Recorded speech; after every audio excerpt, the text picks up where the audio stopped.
Problema muy serio y con mucha frecuencia invisibilizado, la salud mental en la adolescencia y la juventud. Señor consejero, como es habitual en la gestión de su partido, el Partido Socialista promete pero no cumple. En Vox nos hemos preocupado de enterarnos cuánto tiempo se dedica en una consulta de salud mental a un paciente. Se lo digo, 20 minutos. ¿Y sabe cuánto tiempo se le dedicaba hace 25 años?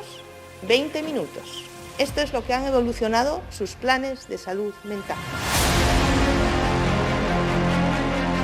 Desde Vox hemos denunciado repetidamente que sus maniobras políticas durante la pandemia empeoraron las cosas más de lo que estaban, que sus planes y medidas no valen. ¿Y sabe por qué? Porque los problemas de ansiedad pospandemia, la depresión, la angustia de los jóvenes necesitan una solución efectiva y, señor consejero, no la hay. Es usted el consejero de los planes de choque y las medidas urgentes.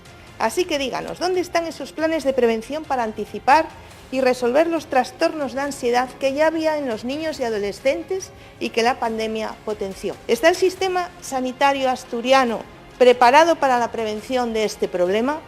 ¿Para cuándo un plan de salud mental realizable y llevado a efecto?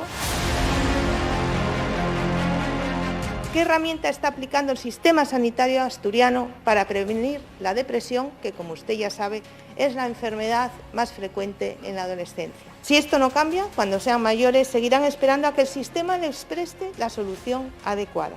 Señor consejero, ustedes no cumplen. El sistema sanitario asturiano debe adaptarse a la realidad de los problemas de salud mental en los jóvenes. Por eso, desde Vox, reclamamos un plan de prevención adecuado para evitar las enfermedades mentales en el futuro. Señorías, los jóvenes asturianos lo tienen mal. Están desesperados porque están en un túnel sin luz ni salida. ¿Son ustedes los que no iban a dejar a nadie atrás?